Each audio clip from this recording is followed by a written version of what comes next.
Well, glad to have you back. You're still watching All Right Prime Time, where we offer perspectives on news and talking points of the day. I am Ndi Amogo.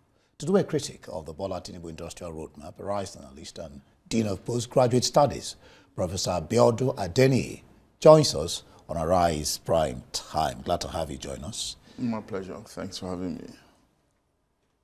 Let's discuss what he called the IRWG, the Industrial Revolution Working Group Okay, that is proposing to send to the president. How do you see it? Does it look to you like this time around, the players in the industry, the people that matter, the stakeholders, are going to be carried along, and that could make a difference? What do you suppose? Well, I don't think there's anything wrong with having a framework, like a roadmap, around which you want to develop a process, or you want to review the process, particularly a process that has been moribund, the industrial sector that is. So if we are coming back to realize how we have missed opportunities in the past, we want to come back around an ideological framework that we want to be consistent about. There's nothing wrong with it, really. But again, the minister sounded very confident, very articulate, in the way you expect of a technocrat, But beyond technocracy is actually delivery. We've not, several times in the past, we've had this kind of roadmap, well articulated, ideological framework, well constructed, as the case could be, but the bane is often execution. Theorizing processes can always be very easy, but when it comes to practice, or practicalizing it, it's always often very complicated. In terms of what's the attitudinal disposition of all those who will implement it, how ready are they, how determined are they, focusing on the bigger picture, the bigger interest of Nigerians as against their own interest, or the interest of their own entity, as the case could be. So if all these pieces in the jigsaw are right, if there's commitment, if there's determination to drive it, I think it's not a bad plan, considering where we've been coming from, which you also talked about. Yeah, Nigeria flourished largely in the 70s and the 80s, and in the early part of the 90s at the level of industrial output, but what became of those industries, many of them went down. Some of the warehouses were sold to churches, and of course, it added up to, I say that because they were sold to churches. No, not just churches, they were sold to other, it's not a big deal that they're particularly sold to churches. Even in England, we see situations where churches, again, ironically, were being sold to industries. So we have a reverse experience here. But the point I'm just making is that those warehouses were sold to other entities, that has nothing to do with production. Yeah. And of course, the point was also well made, is that production is the heartbeats of development, production, manufacturing. And of course, it also speaks to the bigger desire to diversify, something we've been talking about for decades, beyond oil, which is our mainstay. What are we doing about agriculture? Yes, we know efforts are ongoing there. What about steel development? We had Ajakuta for a very long time. Yeah. What about manufacturing? Moribund, all kinds of impediments around them, foreign exchange, pressure on the foreign exchange, insecurity, the macroeconomic framework, the indices are definitely not favorable for the thriving of these sectors in such a way as to complement the oil and gas sector.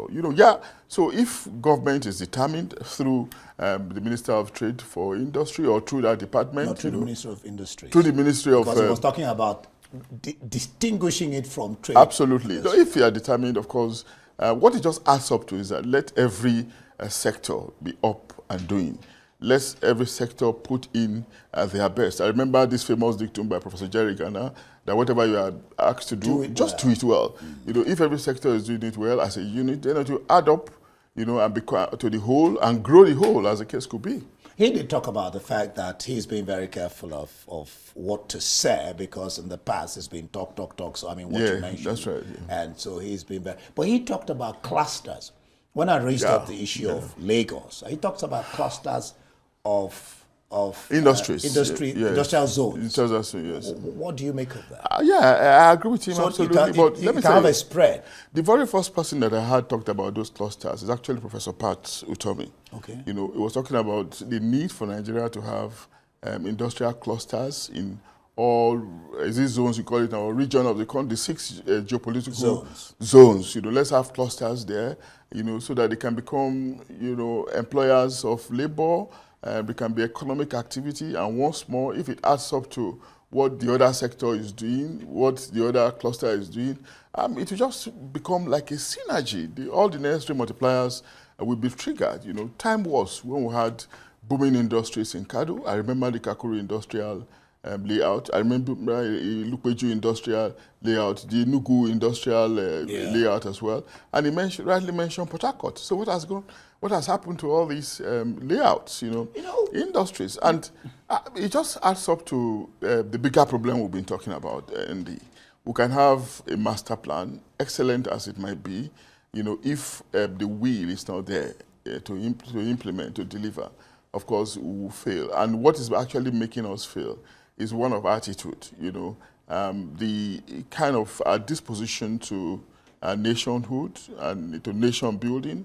And that process comes, from different levels. The economic level is what we're talking about now. You have an industry that is publicly owned or an outfit that is publicly owned, and your commitment to it is just marginal. In the way we saw Nigerian Airways went down, We have seen other outfits like that. Regrettable even. But again, we need to actually imagine ways of getting out of this. But the point we're making again is that if we are actually serious, if we go through a process of reorientation, a new sense of commitment, I think we can make things happen. A new paradigm shift, yeah. This issue I want to raise, I understood what he was saying, but let me see how you respond to it, because I raised the question of, he was talking about, yes, these are the things we have to do, what is on my desk now I'm there. Then he talked about, is it Indonesia, about iPhone, I can't quite get now. You mentioned. Then the issue of having the market. Yes, we have the market. Which is an advantage, Advantage, but the issue of the environment within that market, enabling environment. I don't know whether if I say he tended to play that down and play up the fact that they will come because we have the market.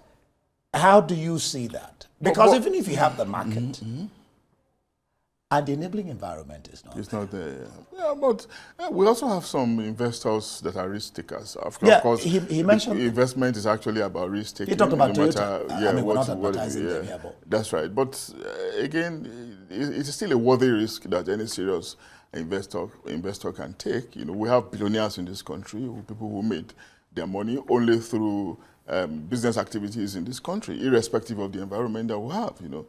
So if we have that as evidence, we can also use that as a brand, as a trend, to brand the productivity and efficiency of our system, irrespective of the environment that looks bad. It's not just bad all the way. Efforts are on, to improve things, no doubt. And we know that it's insecurity, but of course, insecurity is something that goes in waves. Sometimes it rises, sometimes it decreases. But if there's consistency in counteractions, there can be peace, there can be relative security at the end of the day. But again, I also recognize that he said it was going to be measured in. He said it's measured in his activities, which speaks to the fact that he knows that. The problem that we have is commonplace. Everybody knows what the Nigerian problem is. And of course, if he keeps talking as if he's on a campaign field, it will look like rhetorics, So he's moving towards action. He's concerned more about actions, about solutions, because the problem is out there. A good move, no doubt. A good mindset, no doubt. But beyond a good that, message, no doubt. But beyond the mindset and the message, once more, is the action. What are you doing? How are we going to practicalize the many good things that he has talked about? To execute what you're talking about. And of course, the motivation they have, is it one-off? Is it one that will be steady, that they'll be consistent about, which you also mentioned when you were talking about, inconsistency in policies. Yeah, government is supposed to be a continuum, but most of the time, we've seen how processes have been politicized, where a new government will think that it wants to start with its own initiative and not give credit to the previous one. The inconsistency problem and the overlap. For example, I mentioned the case of Son not accepting NAFDAC tests. Yeah. That's over. How do you solve that? Because if you don't handle that, you get two people who are supposed to be working towards a single purpose, fighting for working at cross purposes. Yeah. Well, I think one is institutional, right? If these institutions are strong, policy directions will be much more consolidated, and it will become very difficult for a succeeding administration to ride what the previous one has done. So we need strong institutions. Then, of course, we also need increased sense of commitment on the part of individuals to know that whatever policy they are able to drive towards success is not their own personal glory. They are only working for the bigger system, for the bigger structure, But of course, they can be there taking the glory sometimes in the future as people who drove it. But where procedures, where programs are driven only for the gratification of egos, only towards pride and prestige, then of course matters become individuated.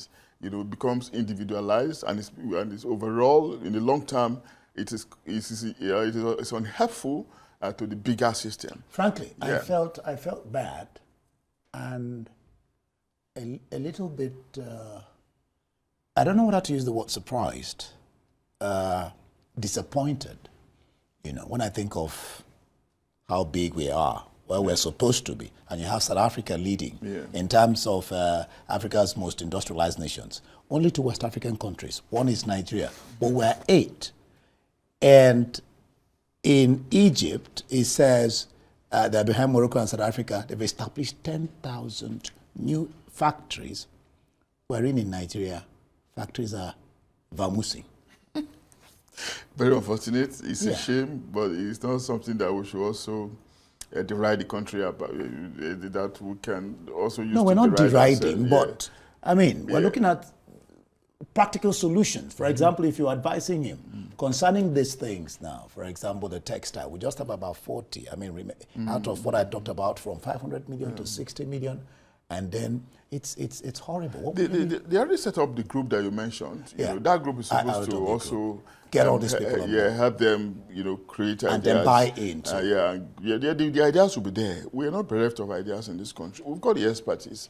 But again, it's just to create a marriage between theory and practice, between ideation and realization. That's just bringing about that marriage is a problem that we actually have. And how do we do it? I do know that votes are made, budgets are made for towards the implementation of some of these things.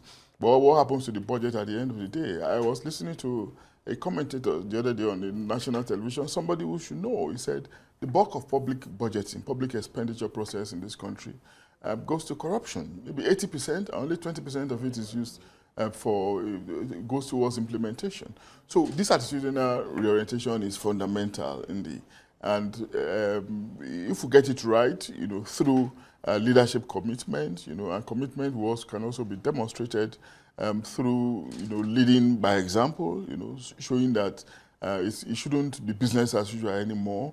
There has to be that radical shift, from our previous patterns, so that we know that there's actually a new destination that we want to arrive at, and that destination is one that should have arrived at like yesterday. Not just today. Like not even yesterday, way back. Thank you so much, Professor Adeniyi there. My pleasure. Discussing Thank you. Industrial Revolution by this present administration. Well, that's it for this edition of Arise Prime Time. Do join us again. From me and the entire team here in Abuja, goodbye. Thank you for watching.